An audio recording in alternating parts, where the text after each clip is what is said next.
ॐ नमः सिद्धेभ्यः।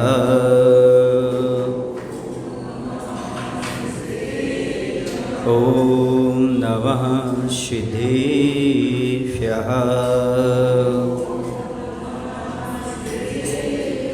ॐ नमः सिद्धेभ्यः। कौनिनमुक्कारम् अर्हन्तारमतहे विसिद्धारम् आर्यवज्रायाणं लोयम्येषौ साहुरं लोयम्येषौ साहुरं। बोलिए अहिंसा परमो धर्म की। देवालय श्री महावीर भगवान की। आचार्य कुंद कुंद महाराज की। आचार्य गुरुदेव भगवान श्री विद्यासागर जी महाराज की।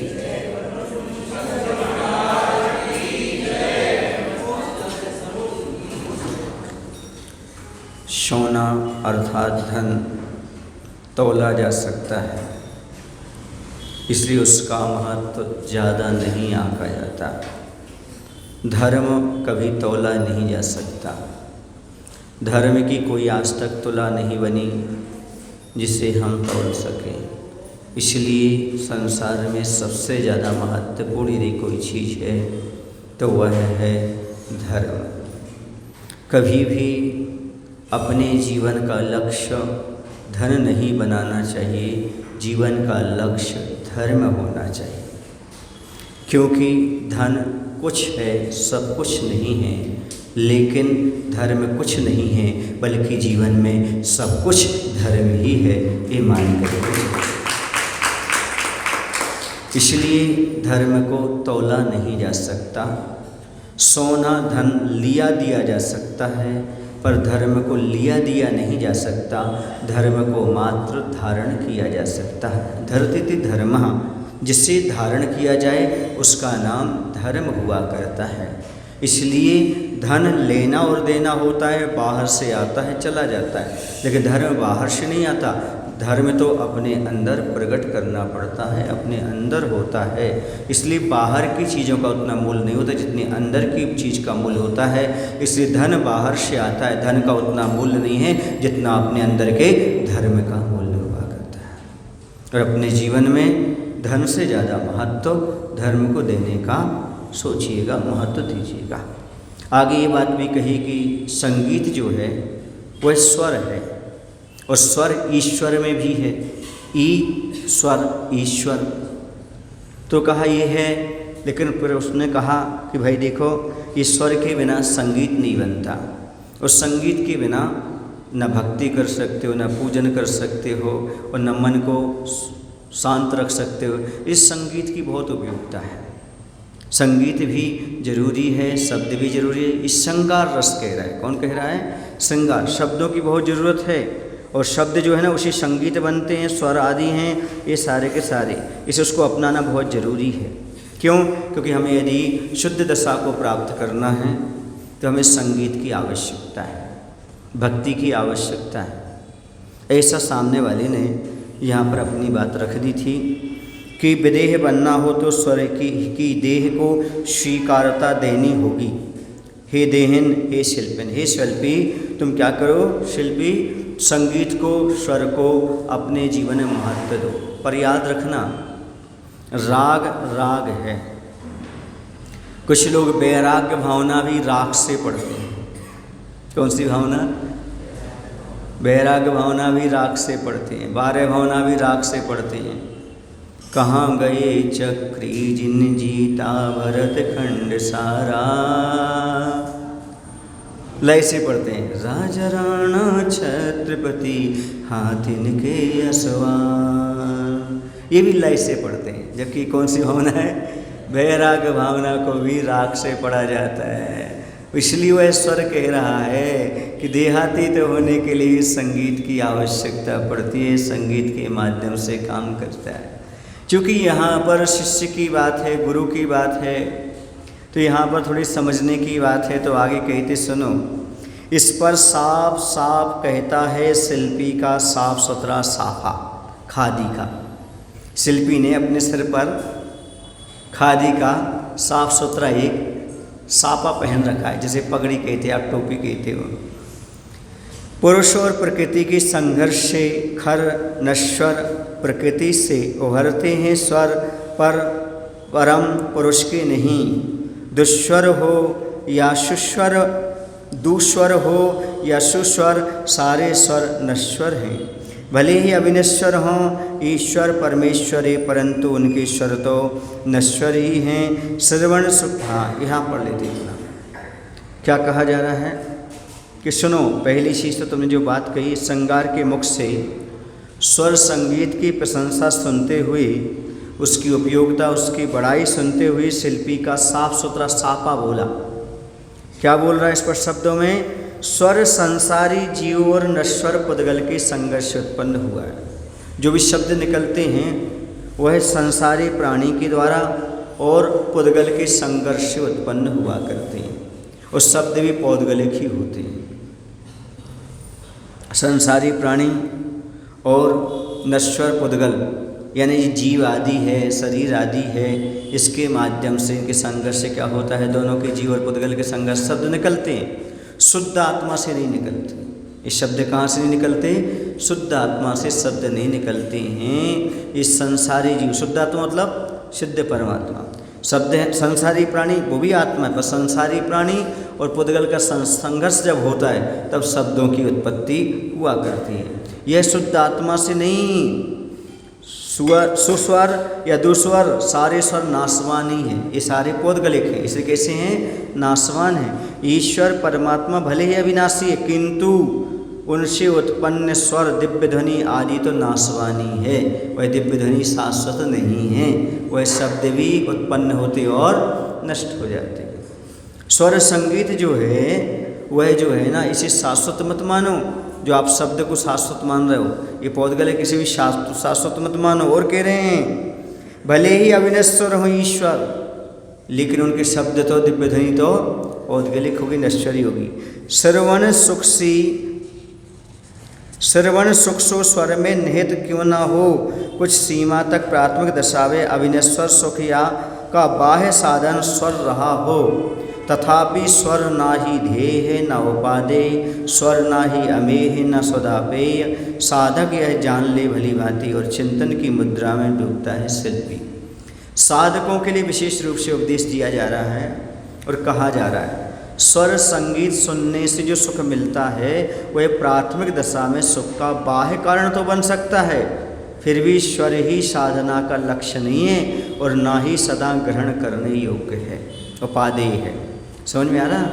अभी आप लोग विधान करेंगे, संगीत के साथ करेंगे, लेकिन ये प्राथमिक दशा में आप ग्रस्तों के लिए ठीक है, लेकिन मुनियों के लिए, साधकों के लिए ठीक नहीं है। क्यों? क्योंकि उनके लिए अलग संगीत है, वो आगे संगीत खोला जाएगा, वो अलग संगीत कौन सा है। अभी आप लोगों के लिए तो क्या समझना है कि अभी आपके लिए क्यों उपादेय है? क्योंकि आप प्राथमिक दशा में आत्मा और परमात्मा के स्वरूप को जानने के लिए, उनकी भक्ति करने के लिए संगीत की आपको आवश्यकता पड़ती है। देवतागण भी संगीत का आश्रय लेकर के काम करते हैं, चाहे सम्य दृष्टि भी इसी नृत्य का, गान का आदि का उपयोग करते हैं। असंयमी दशा में ये सब चीज़ें घटित होती हैं क्योंकि वो प्राथमिक दशा है। यदि आपके लिए ऐसा है तो कोई दिक्कत नहीं है, लेकिन लक्ष्य यही नहीं होना चाहिए। गाना बजाना ही जीवन का लक्ष्य नहीं होना चाहिए। फिर क्या होना चाहिए? तो साधक को यह अच्छी तरह से जान लेना चाहिए कि स्वर ना ही अनंत है और ना ही अमृत पेय है, कारण उसमें भी राग छुपा हुआ है। उसमें क्या छिपा रहता है? राग छिपा रहता है। अध्यात्म दृष्टिकोण से स्वर संगीत साधक के लिए विस्तुल्य ही हो जाता है, ये मान करके चलो। ऐसा में क्या कहा? प्रत्येक साधक को संगीत से बचना चाहिए। संगीत कितना? थोड़ा बहुत भगवान की भक्ति आराधना कर ले बस, क्योंकि संगीत से राग पैदा होता है।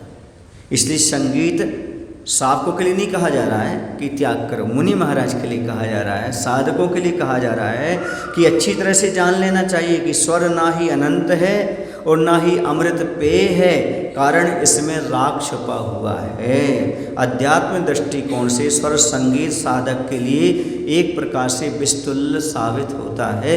यदि वह अध्यात्म में जाना चाहता है, जब शुद्धोपयोग में जाना, ध्यान में जाना चाहता है, तो संगीत उसके लिए उपाधि नहीं हो सकता। एक संस्मरण आपको सुनाते हैं। एक बार की बात है, नेमावर में 2002 में चातुर्मास चल रहा था। तो कक्ष में हम और एक मुनिराज और दोनों विराजमान थे। तो उस समय एक भजन बनाया था, उस भजन को गा रहा था। तो महाराज थोड़ा सा उसका स्वर भी देते जा रहे थे हाथों से। इतने में क्या हुआ, आचसी तक कानों तक आवाज़ पहुंच गई होगी। वहाँ जिस कक्ष में बैठे थे वहाँ से उठ करके आचसी आए और आकर के कक्ष में एकदम जैसे हम लोग बिल्कुल शांत हो गए, आवाज़ बंद कर दी। आचसी बैठ गए, हम लोग खड़े हो गए तख्त पर। आचसी बोलते हैं, क्यों, भजन कौन गा रहा था? तो हाथ जोड़ लिए। हाँ ठीक है। आचसी बोलते हैं, ये अपन लोगों का काम नहीं है, ये भजन गाना, ये संगीत गाना, ये मुनिराज के लिए नहीं है। कविताएं लिखो, क्षणिकाएँ लिखो, वैराग्य परक लिखो, जिसमें वैराग्य झलके। राग वाली बातें, भजन आदि ना लिखो, ना उनकी रचना करो। तो कुछ बोलते तो नहीं, आचार्य स्वयं बोलते गए, अपन तो हाथ जोड़ रहे खड़े रहे, कुछ प्रश्न नहीं किए, प्रति प्रश्न कुछ नहीं किया, कुछ कहा नहीं, सुनते रहे। फिर आचार्य बाद में बोलते, देखो यदि अपन भजन वगैरह बोलते हैं और सुनाते हैं तो फिर सामने वाले लोग फरमाइश करने लगते हैं, सामने वाले फरमाइश करने लगते हैं, महाराज ये वाला भजन सुनाना, ये वाला सुनाना। तो क्या फिर आप उनके अनुसार चलेंगे क्या? उनकी रुचि से चलेंगे और लोग अट्रैक्टिव हो जाता है, लोग आकर्षित हो जाते हैं आपके स्वर को देख करके, आपकी लय को देख करके, आपकी आवाज़ को देख करके। तो ये सब मोक्ष मार्ग अपन को अच्छा नहीं है। तो उस दिन से सोच लिया भजन लिखना ही नहीं। उस दिन से कोई ज़्यादा भजन लिखा नहीं, मात्र कविता क्षणिका वगैरह लिखना प्रारंभ। क्योंकि साधक का फिर दूसरी बात और आचार्य ने बताई, कई बार छंद में दिमाग लग जाता है अपना, वहीं छंद में दिमाग लग जाता है फिर। और कभी कभी ऐसा होता है सामने के बैठे तो छंद गुनगुनाते रहते हैं, क्योंकि आचार्य ने भी कुछ किया होगा, भजन लिखा है और कुछ किया, तो उन्हें मालूम है कि जब कुछ बनाते, जब तक वो पूरा नहीं बन जाता भजन, जब तक मन में उथल पुथल चलती रहती है। तो सामने के समय में कभी कभी उभाव आ जाते हैं, उभर आते हैं। इसलिए भी शायद आचार्य जी ने कहा, अध्यात्म दृष्टिकोण से संगीत एक प्राथमिक दशा में तो ठीक है, लेकिन आगे चल कर के ये गौण हो जाता है, मात्र आत्मा का संगीत होता है। वो आगे बताया जाएगा कि आखिरकार कौन सा संगीत मुनिराजों के लिए साधक होता है, आगे समझ में आपको। तो प्राथमिक दशा में अच्छी चीज़ है। उनका नाम तो नहीं खोलूँगा। एक भैया जी की दीक्षा इसी कारण रुक गई, एक भैया जी की दीक्षा शायद इसी कारण रुक गई। वो बहुत अच्छा गाते थे, अभी भी गाते हैं, वो बहुत अच्छा गाते थे स्वर। तो उनकी जब भी दीक्षा होने का अवसर आता था तब उनको कोई ना कोई परेशान करने लगता था, असहमी देव कोई। हाँ, वो जैसे कल उनकी दीक्षा हो सकती है ना, तो आज जैसे वो आहार के लिए गए तो उनको अंतराय आ जाएगा। क्या जाएगा? अंतराय आ जाएगा। तो एक दो तीन बार उनको ऐसा हुआ, दो तीन बार उनकी टल गई, जब टली गई दीक्षा। तो आचार्य ने उनको समझाया, बताया, कई बार ऐसा होता है अपन अच्छे से गाते हैं ना, ये भी लोगों को अट्रैक्ट करता है। क्या करता है? लोगों को प्रभावित करता है। देवी देवताओं को भी संगीत अच्छा लगता है, वो भी असंयमी होती है। समझ में आ रहा है ना? तो ये भी राग का कारण कभी कभी बन जाता है और प्रतिरोधक मोक्ष मार्ग बन जाते हैं। कुछ कलाएं भी कलह के कारण जैसे बन जाते हैं, ये भी होता है। अध्यात्म में इन सबसे थोड़ा सा बचना, कभी कला भी कलह का कारण बन सकता है। किसी को पसंद है, किसी को नहीं है। आप गा रहे हो, 50 लोग आपके पास आ रहे हैं, दूसरा नहीं गा पा रहा, उसके पास नहीं आ रही भीड़, तो वही कलह के कारण बन सकती है। बहुत सी चीज़ें होती हैं, तो ये ध्यान रखना पड़ता है। कला रहे तो, पर कला कलह दूर करे, कलह का कारण न बने, इतना हमेशा ध्यान रखना चाहिए। कला है, कलह का कारण ना बने, कलह दूर करे, और कला कलह का कारण ना बने, ऐसे बनाए रखना कला को, ये भी सबसे बड़ी कला है। कभी कला हो तो, पर कभी कलह का कारण ना बने। बहुत सी कलाएं अपने पास हैं, बहुत से टैलेंट अपने पास हैं, पर कभी ऐसा ना हो कि दूसरे को परेशानी में डाल लें, दूसरे को दुख दे दें। ऐसा सोच समझ करके उसका उपयोग हमेशा करना चाहिए। इस आचार्य भगवत हमेशा उपदेश देते रहते हैं, समझाते बताते रहते हैं। आ गया? चलो समझ में आ गया। तो एक प्रारंभिक दशा है जो संगीत अंगीत आदि। आचार्य पहले बहुत मूक माटी सुनाते थे, बताते हैं। जो लुमुकाटी लिखी ना, तो बहुत सारे लोग बैठ जाते थे आहार के बाद, और समय तो आचार्य सबको सुनाते थे। फिर जहाँ वो चॉइस जैसी शुरू हो गई ना, ये वाली सुनाओ ना आचार्य ऐसा, पर आचार्य ने बंद कर दिया। उनको अनुभूत है, जो भी आचार्य बोल रहे हैं वो सब उनके अनुभव में आया है, तभी तो बोल रहे हैं कि भाई। फिर लोग क्या कहते हैं, ऐसा गाओ, ऐसा सुनाओ, ऐसा करो, फिर वो अच्छा नहीं लगता। अब दो व्यक्ति ने बोला ये गाओ, आप कौन सा गाओगे, आप किसकी मन की करोगे, आप समय कम है आपके पास, अब वही में द्वेष हो जाएगा। आचार्य ने बीच में कमंडल देना बंद कर दिया, किसी को कमंडल नहीं देती थी, कोई कमंडल पर लड़ाई हो जाती थी। 4 लोग हैं, किसको पकड़ाएं, चारों हाथ आगे कर रहे हैं, सोचिए ना। और कई बार ऐसा होता है, इतनी भीड़ में दौड़ते जाते लोग, देखते ही नहीं है किस पर पैर रखना, किस पर नहीं। लिए क्या है, कमंडल लिए, वो व्यवस्था भी करने लगते हैं और कमंडल भी लेते हैं और जमीन पर देखते भी नहीं। तो थोड़ा विवेक रखना पड़ता है, कब कैसा किस रूप में होना चाहिए, समझ गए ना। जब वंश मोर बोलते फिर लोग क्या बोलते हैं, कुछ बोलो, एक बार और वंश मोर, एक बार और सुनाइए, तो क्या उनकी इच्छा पूर्ति करते रहोगे क्या आप। और संगीत में मत उलझो, समझ गए ना। अपना कौन सा संगीत है वो आगे बता रहे हैं। और कहते हैं इसे अपूर्व पे मत मानो, इसी में संतुष्ट मत हो जाओ। तन का खेद टल कर चूर होता है पल में। यही है अपन नहीं, यहाँ अपन यहाँ है। ओ श्रवणा कितनी बार श्रवण किया स्वर का, ओ मनोरमा कितनी बार श्रवण किया स्वर का। कब से चल रहा है संगीत गीत यह, कितना काल अतीत में व्यतीत हुआ। पता हो बता दो, भीतरी भाग भीगे नहीं अभी तक। दोनों बहरे अंग रहे, कहाँ हुए हरे भरे हे नीराग हरे। अब बोल नहीं माहौल मिले। क्या कह रहे हैं। और इधर चिंतन की मुद्रा में लीन हुआ शिल्पी सोचता है, इन कानों ने अनादिकाल से आज तक कितनी बार कितने मधुर मधुर स्वर संगीत को सुना, स्मरण किया, कुछ पता नहीं, किंतु अंतरात्मा आज तक आनंद से भीगी नहीं। क्या आत्मोपलब्धि हो पाई है आज तक? आज तक हुई है क्या? अतः संगीत को सुख की रीढ़ मत मानो, सब कुछ वह नहीं है। संगीत को सुख की रीढ़ कहकर स्वयं की प्रशंसा मत करो, सही संगीत की हिंसा मत करो रे श्रृंगार। जो सही संगीत है उसकी हिंसा मत करो। अभी बताएंगे सही संगीत क्या है। यही सब कुछ नहीं है, जितना आपने मान रखा ये संगीत नहीं है। तो कितनी बार अपने संगीत सुना, देवियों के संगीत कितनी बार सुने, देव पर्याय को प्राप्त किया, कितने सुस्वर मधुर घंटा नाद कितने बाजे, क्या क्या नहीं हुए। पंचगणक में कितनी बार गए, कितने नृत्य सब कुछ देखे, चक्रवर्ती बनकर के कितना सब कुछ देखा, सब होगा संसार में सब किया है। क्या आज तक आत्मा की उपलब्धि हुई क्या? हाँ, मन को थोड़ा सा बहलाना हो जाता है, टेंशन फ्री हो जाते हैं, मनोरंजन हो जाता है, समझ गए आप लोग कि नहीं। थोड़े मन में बेकार नहीं आते, बस इतना हो जाता है। बाकी क्या आत्मा की दृष्टि मिली क्या, आत्मा में लीन हुए क्या है। कभी कभी शब्दों पर संगीत में चले जाते हैं, कई संगीत गाते ऐसे तो पढ़ते पढ़ते अशुद्ध पड़ जाते हैं, बस उनकी लय बनना चाहिए, अशुद्ध पड़ जाते हैं। शुद्ध पढ़ो, भले लय बने या ना बने, राग बने या ना बने। कुछ राग के चक्कर में शब्द ऐसे करके पुलुत में पहुंच जाते हैं।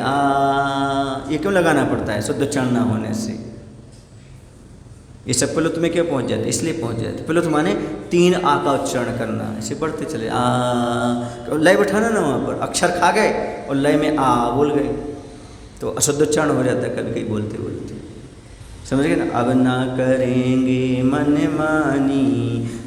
मानी हृदय धरेंगे जिन्वाणी। नित्या प्रकंपाद्भुत के वेलोघा स्फुर्मना पर शुद्ध बोधा। ऐसा बोलते ना उसको, तो आधे अक्षर खा जाते हैं, बोलते लय में पढ़ते हैं तो बीच बीच में, हाँ, क्योंकि उसको भजन के साथ पढ़ना है। अब मिल पा रहा कि नहीं मिल पा रहा, ये अलग चीज़ें होती है, समझ रहे।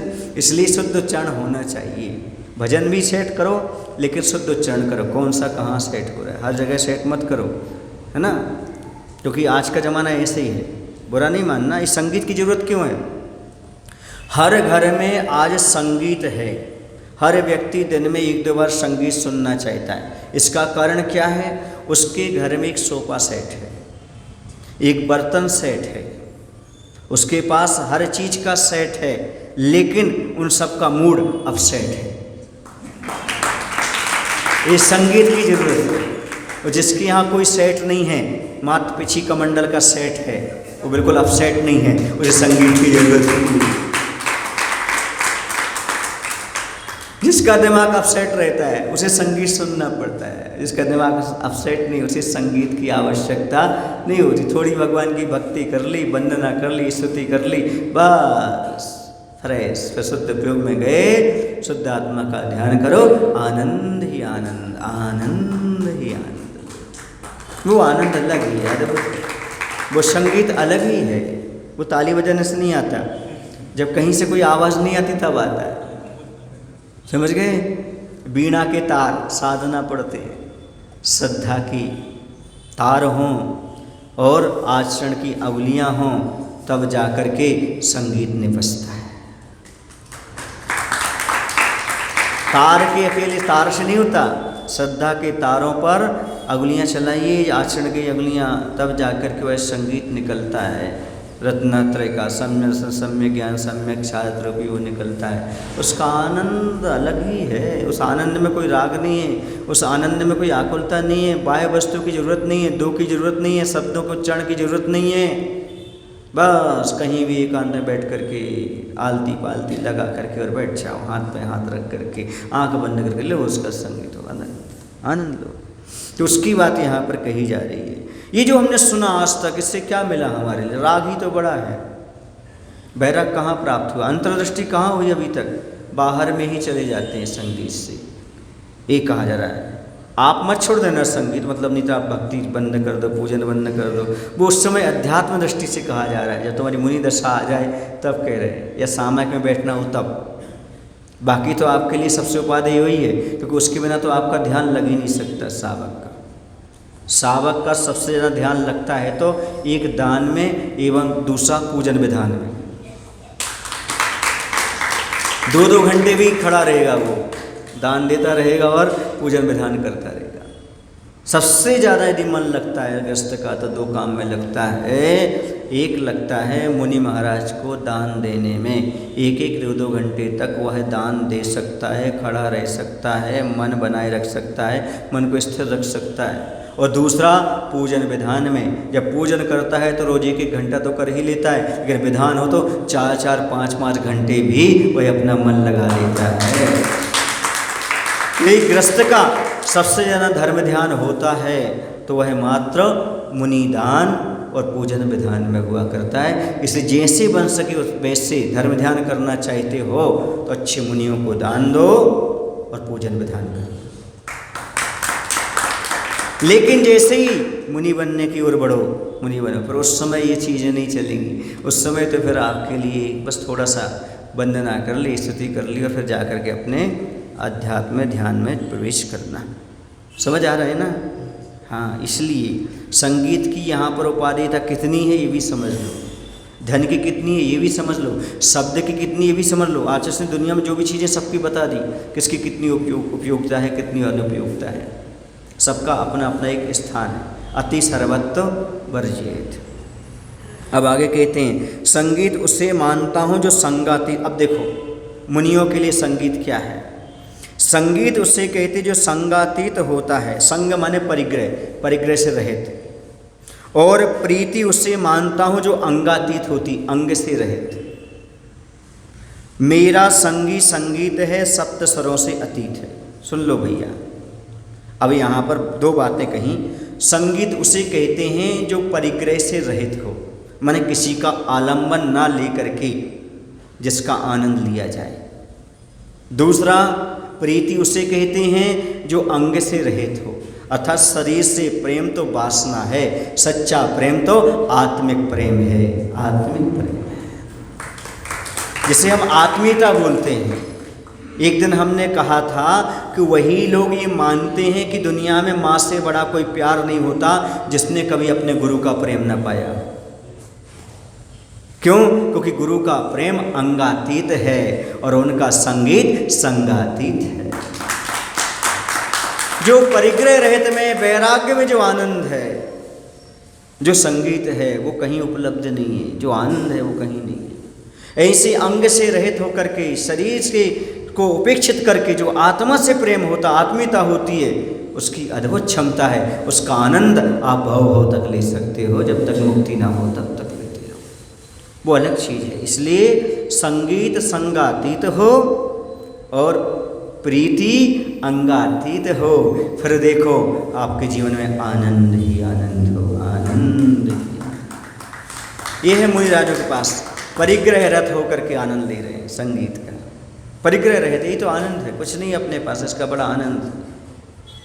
और किसी के शरीर से कोई लेना देना नहीं, शरीर के प्रति दृष्टि नहीं, ममत्व नहीं, शरीर को सजाना नहीं। फिर देखो क्या आनंद है आत्मा का, वो संगीत अलग ही है। आत्मा आनंद स्वभावी, जो आत्मा है उसका आनंद अलग ही है।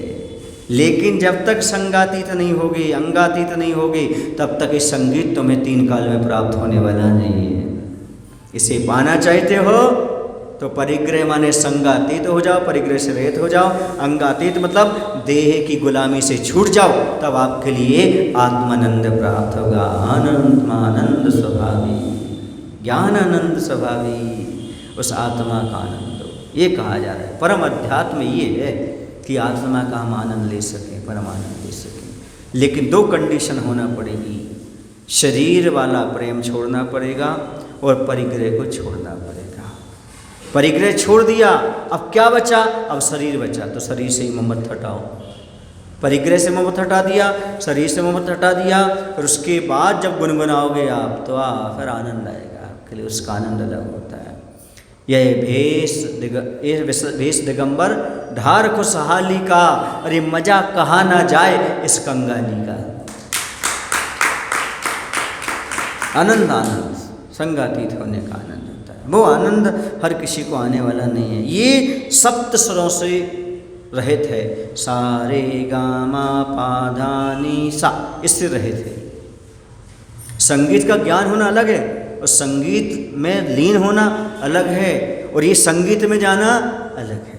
सब कुछ ज्ञान होते हुए उसकी उपेक्षा कर दो, नहीं हमें तो ज्ञान है, हमें तो छंद ज्ञान है तो है, दूसरों को दिखाने से क्यों? फिर कल वो कहेगा हमें भी सिखाओ संगीत के ज्ञान। बताओ महाराज ये 7 रुपये का छंद कैसे बनता है? वो पूछेगा बसंतल का छंद कैसे बनता है? तारा जवान सजवान जवान गागा भक्ता मर प्रणति मौली मणि प्रभान। अब बोले महाराज ये बताओ आप 7 रुपये का छंद कैसे बनता है? मातारा सलगा जवान सलगा ताराज ताराजगा अरिहंतो भगवंतो इंद्रो महिता। अब वो बोलेगा हमारे शिखंडी छंद कैसे बनता, सुनाओ आप। यमाता मातारा नसल सलगा भान सलगा यदि ये चैतन्य मुकुरे वो भावार्षिद सदा।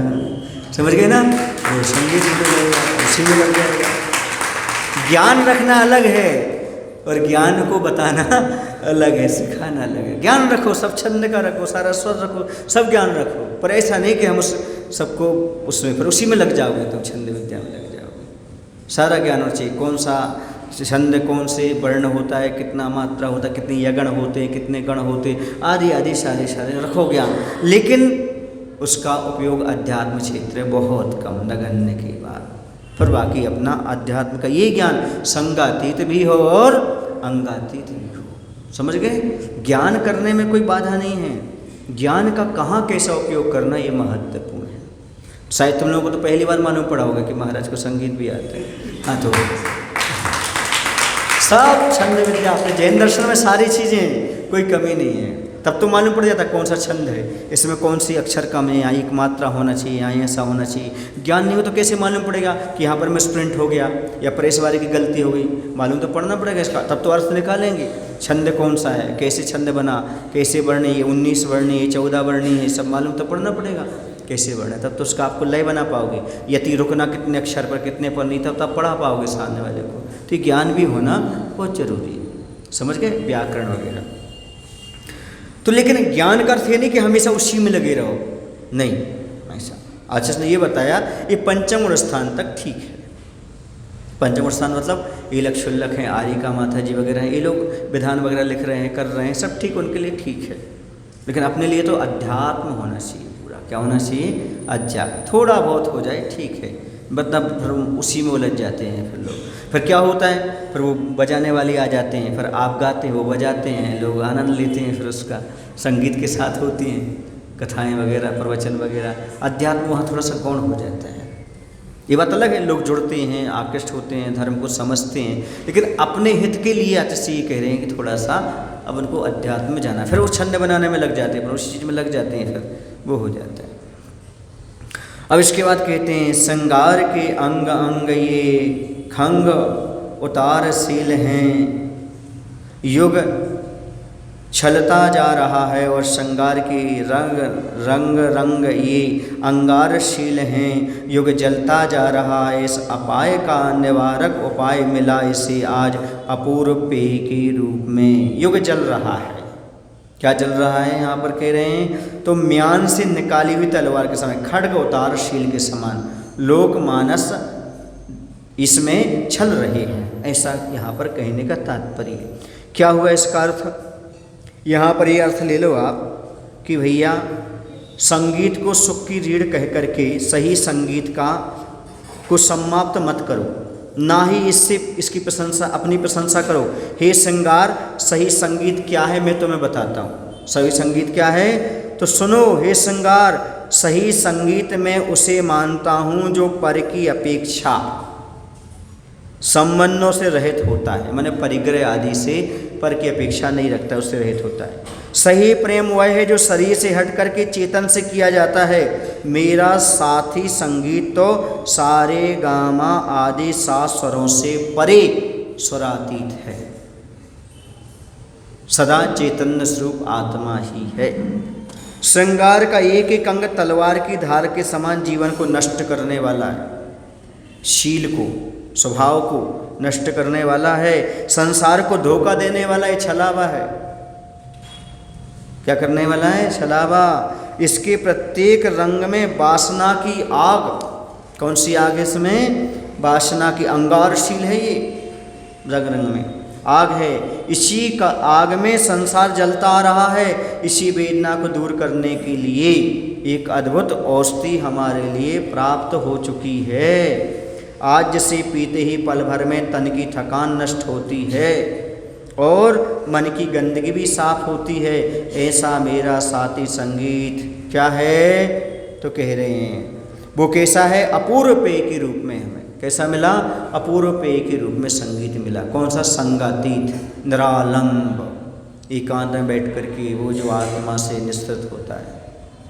शब्द की आवश्यकता नहीं, संग की, संबंधों की कोई आवश्यकता नहीं, अकेले बैठ कर के आनंद लो।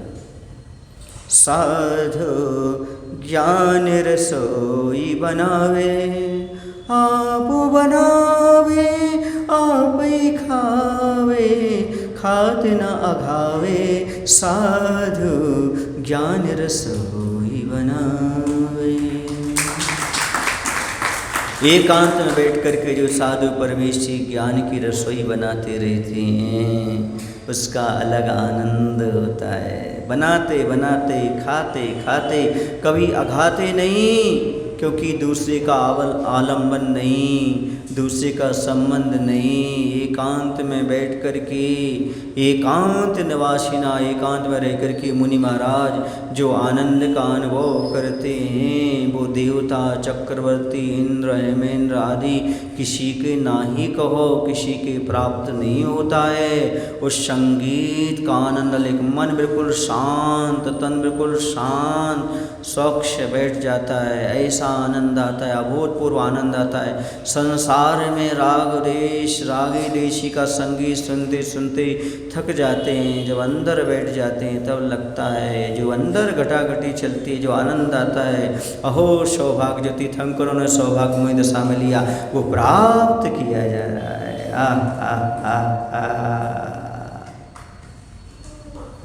वो आनंद अलग होता, अद्भुत होता है वो आनंद। वो शब्दों से नहीं कहा जा सकता, वो मात्र लिया जा सकता है। जिस संगीत की बात यहाँ पर कही जा रही है, उसमें झूमना, उसमें लीन होना, उसमें रहना अलग है, अमृत पे। इससे क्या होता, तन का खेत टलकर चूर होता, पल में मन का भेद घुल जाता, धुल जाकर दूर होता, पल में इस पान का करने से। माने थकान दूर हो जाती, जैसे शरीर को शून्य करके और ममत्व हटा करके ध्यान में बैठते हैं, वैसे ही शरीर की थकान दूर हो जाती है और मन की गंदगी साफ हो जाती है। जब तन स्वस्थ हो जाएगा, मन पवित्र हो जाएगा, फिर तो आनंद ही आनंद प्राप्त होता है, आनंद ही आनंद प्राप्त होता है। क्योंकि तन स्वस्थ हुआ, मन पवित्र हुआ, इसी का नाम योग है, इसी का नाम ध्यान है, इसी का नाम साधना है। और जो दिन में कम से कम 3 बार संध्या कालों में इस प्रकार की क्रियाएं करते हैं, वो तीनों संध्याओं काल में ये आनंद लेते रहते हैं। जो आपको संगीत से आनंद नहीं आता, उस आनंद की परिकल्पना मात्र कर सकते हो, आप ले नहीं सकते। वो मुनि राजों का आनंद है, धन है वो मुनिराज, धन है। इस प्रकार का आनंद ले रहे हैं। समझ में आ रहा है? मुख में पानी आ रहा कि नहीं आ रहा? कितने लोगों को आ रहा है? फिर लोगों संगीत, इस भाव में सोच लो, वो संगीत लेना ही है हमें। इस भाव को हम निरर्थक नहीं जाने देंगे। अंत समय इस प्रकार का संगीत लेंगे, ये आनंद लेंगे हम, जो मुनिराज लेते हैं। अभी हम मुनिराजों की चर्या को देख करके आनंद ले रहे हैं, अब मुनि की चर्या पाल करके आनंद लेंगे। सोचो, आप विचार करो, आनंद लो उसको। तो ये अलग चीज है, कहते इस प्रकार से। इसलिए कहते लोग, कितना महाराज मैं तो जब से योगा शुरू किया है हमने, बड़े स्वस्थ हो रहे हैं, मन भी अच्छा लग रहा है। तो योगा क्या चीज़ है? योगा इसी का नाम है, सब संबंधों से दूर हट करके मन को आत्मा परमात्मा में लगा करके और तन को ढीला छोड़ करके और शून्य करके मन में कोई विचार ना करते हुए आत्मा की ओर बढ़ते जाना, इसी का नाम ध्यान है। और जैसे शरीर से काम नहीं लोगे तो शरीर स्वस्थ होगा, मन में विचार नहीं करोगे, थकान नहीं आएगी, तो अपने आप में हल्का महसूस करोगे, स्वस्थ महसूस करोगे। इसी का नाम तो योग है। लगा? मैं तो ये कहता हूँ कि यदि वास्तव में आप 6 आवश्यक पाल लेते हो तो आपका बड़ा योगा हो जाता है। कैसे हो जाता है?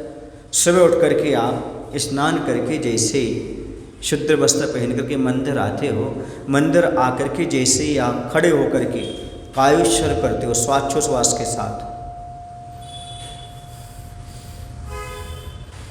ये आपका प्राणायाम हो गया। जैसे आप गवासन से बैठ करके नमस्कार करते हो, एक बार नमस्कार करो, फिर खड़े हो जाओ, फिर पंचांग नमस्कार करो, फिर खड़े हो जाओ, 3 बार करोगे, ये आपका योगा हो गया। क्या हो गया? योगासन हो गया। फिर आप ऐसे खड़े हो जाओ। कैसे खड़े हो जाओ? 4 अंगुल का गैप करो एड़ी में और लगभग 12 अंगुल का करो पंजे में। ऐसे खड़े होकर के 1-1 घंटे तक भी आप खड़े खड़े पूजन करते रहेंगे तो आपको पैरों में कभी दर्द नहीं होगा। कृष्ण जी बन करके खड़े मत हो, एक पैर पर एक लटका करके। आपको विधान में खड़ा होना है, ऐसे खड़े हो आप देखना मुनिवराज कैसे खड़े रहते 1 घंटे तक आहारचर्या में, पैर में दर्द नहीं होता क्योंकि बैलेंस बना करके चलो। आप ऐसे पूजन में खड़े होंगे तो आपके लिए कोई तकलीफ नहीं होगी। आप जब भगवान की भक्ति करेंगे तो अंदर के आपके विकार निकलेंगे, जो आपकी जो पीड़ा है वो बाहर निकलेगी, तो आपका मन स्वस्थ पवित्र होगा। फिर आपको भगवान को नमस्कार करेंगे, भगवान की परिक्रमा देंगे, आपको लगेगा मैं तीर्थ यात्रा कर रहा हूँ। तो जब यहाँ से आप निकलेंगे बड़े फ्रेश होकर के निकलेंगे, आपका योगा अपने आप करो। तो विधिपूर्वक का विधिपूर्वक करवे कहाँ? स्वाध्याय करो, मनन चिंतन करो, तो शेयर करो बातों को 4 लोगों के बीच में, तो आपका मन स्वस्थ और प्रशस्त रहेगा। तो तुम्हें कहीं योगा में जाने की जरूरत नहीं है। विधिवत यदि से आवश्यक पाल ली, मुनि के पास जाओ, मुनिवास के पास सारी चर्या करो, उनकी बैयावृत्ति करो, उनके साथ जंगल में बिहार में आदि जाओ, आपके घुटने के दर्द, पैर के दर्द सब ठीक होंगे। जो हाथ नहीं उठ रहे वो भी उठने लगेंगे, आपके जो हाथ काम नहीं कर रहे वो भी करने लगेंगे। क्यों? क्योंकि तुम चौके में काम तो करो, तो देखो आपके स्वस्थ कैसे नहीं होती, शरीर स्वस्थ होता। हमारे पास आए 2-3 लोग बताते हुए, महाराज जी जब से आपकी आहारचर्या हमारे घर में संपन्न हुई, हमारा हाथ बिल्कुल काम करने लगा। क्यों? क्योंकि हमने उस दिन शुद्ध भोजन बनाया, शुद्ध भोजन बनाने के बाद हमने आपको आहार दान दिया, हमारे हाथ ठीक हो गए। ये पुण्य प्रकृतियाँ, कौन सी प्रकृतियाँ हैं? पुण्य प्रकृतियाँ हैं। पूछ लेना आप अशोक जी के यहाँ, वो आपको बता देंगे, समझ गए ना सारी चीज़। और यहाँ पर बता देंगे एक जगह कहीं गए थे, वो सब बता रहे थे महाराज। हमने कहा देखो जैन दर्शन में 6 आवश्यक पालोगे तुम अस्वस्थ हो ही नहीं सकते। कर्म का उदय अलग है, असाता कर्म उदय है, लेकिन आप बहुत सी चीज़ों में जो असाता का उदय आ रहा है ना, वो आपका साता में कन्वर्ट होता जाएगा। यही तो है भूत व्रत अनुकंपा, दया का पालन। आप यदि पड़गान करोगे शुद्ध भोजन बनाओ, दया का पालन कर लिया आपने। भूत व्रत अनुकंपा, दान सराग, आपने थोड़ा संयम भी पालन कर लिया उस समय, दान भी दे दिया, सारे के सारे साता के काम तो कर रहे हो आप। और जिस साता के साथ काम करोगे तो कहाँ से आपके साता हावी हो पाएगी आप पर आदमी लॉजिक नहीं समझता। कोई मंत्र दे दो महाराज जी, कोई ऐसा योगा करा दो महाराज जी। अरे सबसे बड़ा योगा है। आप सुबह से उठो, सबसे पहले महाराज जी कक्ष में आओ, बस करो, आप सेवा करो, वहाँ जाओ, वहाँ से आओ, फिर आप अभिषेक पूजन करो, स्वाध्याय करो, फिर बाद में जब वक्त मिले आहार दान दो, सारी क्रियाएं करो।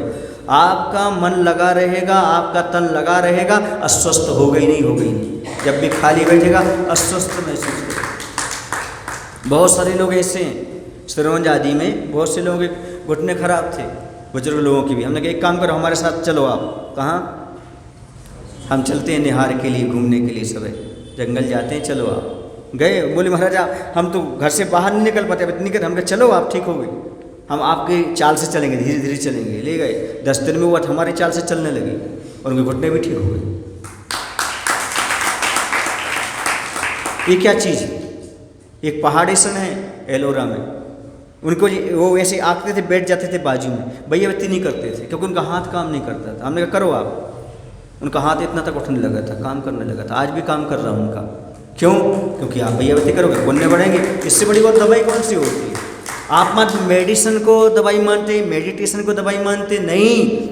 गुरुओं की, प्रभुओं की सेवा करना सबसे बड़ी दवा है, जिसे दुआ बोला है। दुआ बहुत बड़ी चीज़ है। अब इसमें आएगा मूक माटी में हवा, दवा, दुआ, सब चीज़ें आएंगी, कौन कौन सी कब कब काम करती है। तो इस पर विश्वास रखो। ये संगीत अलग ही है, इससे तन मन सब स्वस्थ होते हैं।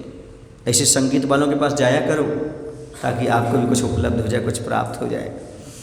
मेरा संगी संगीत है, समरस नारंगी शीत है। हमारा जो है ना स्वतंत्र है, समरस है। नारंगी माने रंग से रहित, माने दिगंबर है। नारंगी माने कोई रंग नहीं, मतलब दिगंबर है। और समरस है माने स्वतंत्र है, समता परिणाम वाला है, जिसमें कोई कलर की आवश्यकता नहीं हुआ करती। ऐसा हमारा संगीत है। समझ में आ रहा आप लोगों को? नहीं आ रहा है ये संगीत? मेरा ऐसा मेरा साथी संगीत समता रस से भरा, रंग रहित शांत स्वभाव वाला है। इसके लिए प्राप्त करो। किसी भय में बंधकर रह सकूं, रहा नहीं जाता, और किसी लय में सदकर कह सकूं, कहा नहीं जाता। मेरा संगी संगीत है, मुक्त नंगी रीत है। तो यहाँ पर कहा जा रहा है सुनो, सभी बंधनों से रहित जो श्रवणों की अनुभूति का विषय मेरा साथी वह संगीत है, जो किसी सीमा में बंधकर नहीं रह सकता और किसी तरह शब्दों से कहा भी नहीं जा सकता।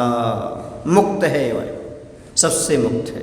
ऐसा संगीत है, शब्दों से व्यक्त नहीं होता और किसी से बंधा नहीं कि सात स्वर से बंधा हो, या कोई तुम्हारा हारमोनिया से बंधा हो, या तबला ढोलक से बंधा हो। ये किसी से नहीं बंधा, किसी से नहीं बंधा। और किसी लय से नहीं बंधा, किसी छंद से नहीं बंधा, किसी छल छंद से नहीं बंधा। स्वतंत्र है, हाँ, उसका आनंद अलग। अगर सागर की ओर दृष्टि जाती है, गुरु गौरव सा कल्प काल वाला लगता है सागर।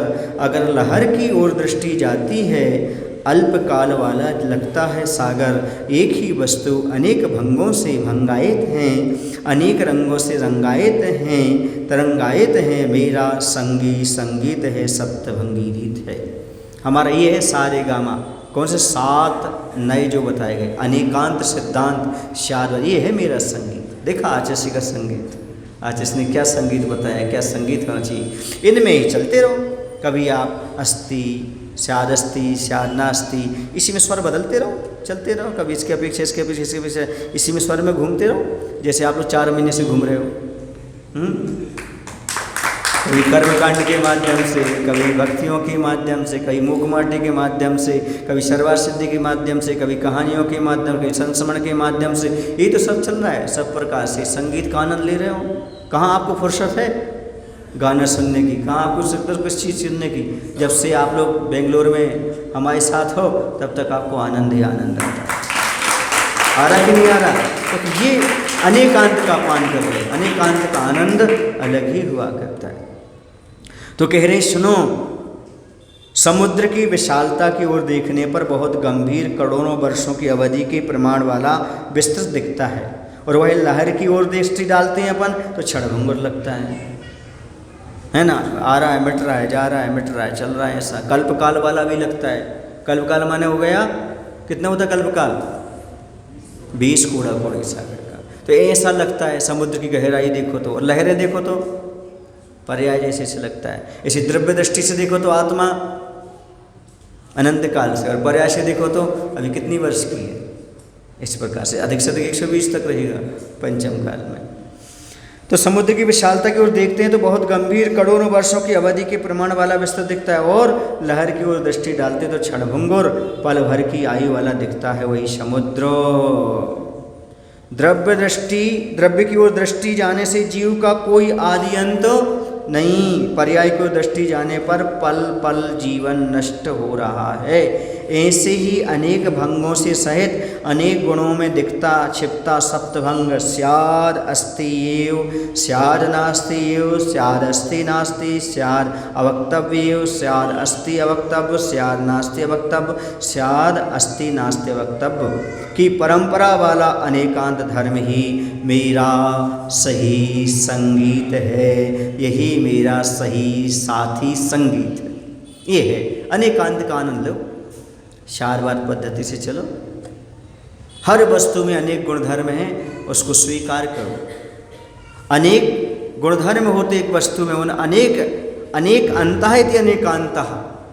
जिस वस्तु का अनेक अंत है, एक नहीं है, एक धर्म नहीं है, अनेक गुणधर्म है, उनको स्वीकार करना, इसका नाम है अनेकांत। और जो अनेकांत को व्यक्त करने की पद्धति है, शैली है, उसका नाम है शादवाद।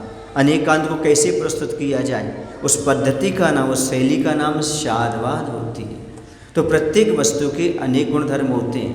पर्याय दृष्टि, द्रव्य दृष्टि से यह अनादि अनंत है, पर्याय दृष्टि से क्षणभंगुर सा दिखाई देता है, नजर आता है। इस प्रकार से दोनों दृष्टियों को लेकर के, एकांत दृष्टि को लेकर के चलेंगे तो काने हो जाएंगे। इसे काना नहीं बनना, अनेकांत दृष्टि को लेकर के चलना है। व्यवहार को भी लेकर के चलना, निश्चय को भी लेकर चलना है, वो आँख वाला होता है। और जो एकांत दृष्टि लेकर के चलता है, या तो व्यवहार को लेकर चलता है या मात्र निश्चय को लेकर चलता है, वो काना हो जाता है। और काना अपशकुन का प्रतीक है, अपने लिए भी और दूसरों के लिए भी। इसलिए एकांत मति नहीं बनना कभी भी। जब भी स्वीकार करना तो अनेकांत धर्म को लेकर के चलना। अनेकांत के बिना जैन धर्म का सही मर्म समझ में नहीं आ सकता। वह एकांत दृष्टि वाला ही था जो मरीचि का जीव भव तक भटकता रहा और 363 मतों का उद्भव करा करके चला गया। लेकिन कल्याण कब हुआ? जब अनेकांत धर्म को स्वीकार किया। सिंह की पर्याय में संबोधन हुआ, मूछ की पर्याय में समझा नहीं, पूंछ की पर्याय में समझ गया। तुम कब समझोगी? मनुष्य की पर्याय में मूछ वाली कि पूंछ वाली पर्याय में? जब भी कल्याण होगा तब अनेकांत की शरण में आने से होगा। इसके बिना कल्याण होने वाला नहीं है, ना आज तक हुआ है ना कभी हो सकता है। और अनेकांत को लेकर के चलेंगे तभी कल्याण का रास्ता खुल सकता है।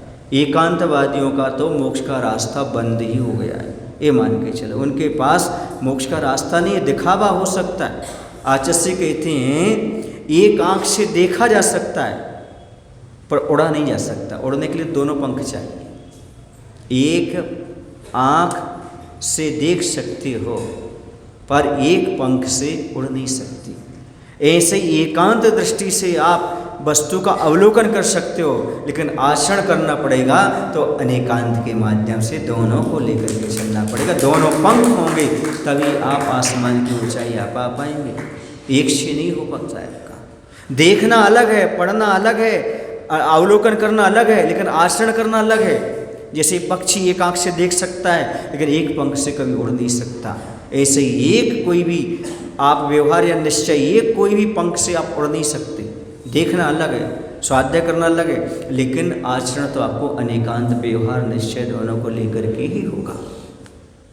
इसलिए यहाँ पर स्यादवाद बताया जा रहा, सप्तभंगी नय का व्याख्यान वैसे स्याद अस्ति नास्ति आदि आप लोगों के लिए सुबह की क्लास में खोल दिया गया है।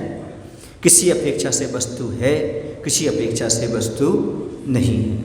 जैसे आप किसी की अपेक्षा पुत्र हैं, यानी पिता की अपेक्षा आप पुत्र हैं, लेकिन पुत्र की अपेक्षा आप पुत्र नहीं बल्कि आप पिता हैं, ठीक है ना। इस प्रकार से किसी अपेक्षा दोनों बातें बोलेंगे, दोनों बातें बोल नहीं पाएंगे। क्या नहीं बोल पाएंगे? आप पुत्र भी हैं पिता भी हैं, तो ऐसा नहीं बोला जाएगा। दो की अपेक्षा लेके चले तो अवक्तव्य हो जाएंगे आप। ऐसे 7 नयों में आप गठित कर सकते हैं इस प्रकार का। यदि आप कहें तो कल इसको और खुलासा कर देंगे, कोई बात नहीं। बोलो महावीर भगवान की जय। आचार्य विद्यासागर जी महाराज की। हे प्रभु, हम सभी को इतनी शक्ति, इतनी बुद्धि देने की कृपा करो ताकि हम अपने जीवन में सही संगीत का आनंद ले सकें, जो कि संगातीत हो, सही प्रीति का आनंद ले सकें जो कि अंगातीत हो। और हे प्रभु, अपने जीवन में अनेकांत रूपी संगीत को अच्छी तरह से सुन करके धारण कर सकें, ऐसी शक्ति, ऐसी बुद्धि देने की कृपा करो। नमोस्तु भगवान। जावाणी के ज्ञान दे सूझे लोकालो, सोवाणी मस्तक धरो सदा देते हूँ लो। हे जिनवाणी भारती मातो जपो दिन रैन, जो तेरो शरणागत सो पावे सुख चैन।